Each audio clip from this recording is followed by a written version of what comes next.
What's going on, guys? So in today's video, we're going to be talking about the PD100X by MAONO. We're going to be looking at it on the Xbox to see if it should be in your streaming setup, as well as what it sounds like in XLR mode, because you're listening to it in USB mode right now.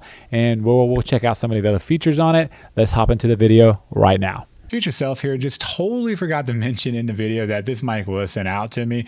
No biggie, they didn't pay me or anything like that. And of course, as always, if there's anything that's wrong or bad or good with the mic, you guys will hear about it, and they will hear about it when you hear about it, because they're not going to see it before you guys see it. That way they can create better gear for me and you over time, the creators and streamers. Let's get into the video. Okay, so here is the mic itself. As you can see here, the very first thing that's just super obvious and might as well go ahead and point out here is the RGBs on the mic. They look good, they look great. You do have a button down here at the bottom, by the way, where you can switch these up if you want to, so we can go from different colors, single colors, or we can turn it off, or we can set it to that as well. You do have on the bottom as well an XLR, a USB, as you can see here, and a headphone port, which is, well, always important for our Xbox testing. Of course, you do get this stand right here with it as well, which it does unscrew like so, and you can put this on a boom arm. As you can see here, you already have a 5/8, and it looks like a quarter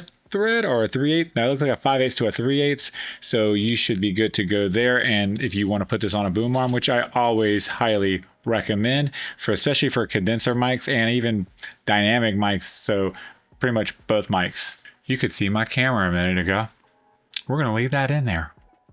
All right, so other things on it is I do appreciate them putting black out here instead of their typical yellow. I don't know if y'all ever noticed that most of their stuff stands out like a sore thumb because of how bright their colors are and stuff, so that's pretty cool. They do have, they're definitely going to still have their logo here. The thing for me though is kind of weird.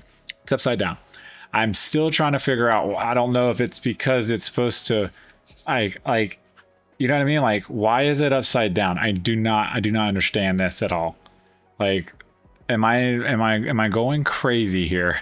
The capsule on the mic itself is at the very top, as you can see here, giving you a good look at it as well. And you can see the RGB kind of goes up into it as well. You do have a tap to mute here, which is nice, and you'll know it's muted because the buttons turn red right here, and it is pretty sensitive for the most part. You know, I don't really have to press it; it just kind of works, which is nice here. Also, this is a dual knob, so you see the knobs right here. If I turn it up, you'll see it get brighter, and you'll know you're at the max or you're at the minimum. And then if you press it one time, you'll see it turn blue, and that is your mic monitoring itself. Sorry, I tapped the mute, and you turn that up and down as well. Let's test this with XLR mode right now. Okay, so this is what it sounds like in XLR mode. This is pretty much raw. I do have a small compression on it just to kind of help bring the volume up or down, just to kind of get it where it needs to be.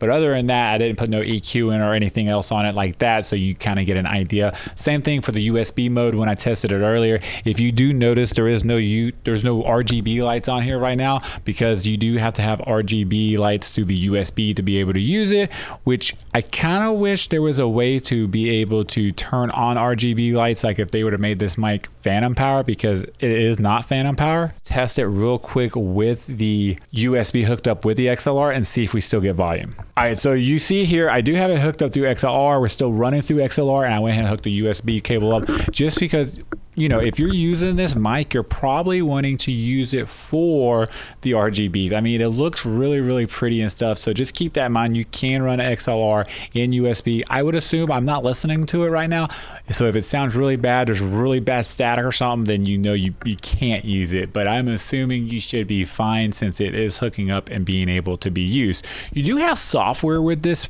mic itself too, where you can download onto the PC side of things and mess with the EQing and stuff like that, but we're not going to go into all that in this video. What we're going to do now is test it on the Xbox and give you a actual test on it, and then I will actually tag a video at the end of it if this works on Xbox, so you can see how to hook this up to an Xbox. So let's check that out right now. Okay, so this is the mic. It's actually hooked up to the Xbox, and I'm streaming through my Xbox. It's pretty simple to be able to tell you I am, because you can see me right here on Twitch. This is my PC. I'm just screen recording through OBS right now, so you can see me on itself. You can see everything is set up, and I'm going. This is my streaming account for when I test things out. If you want to give me a follow over there, that's up to you. No biggie if you don't. Now, one caveat, and I've noticed this with a lot of the videos that I do now with testing mics out and stuff, sometimes the audio won't match up with the camera when you first hook it up. Simple fix, just turn the controller off itself and then turn it back on.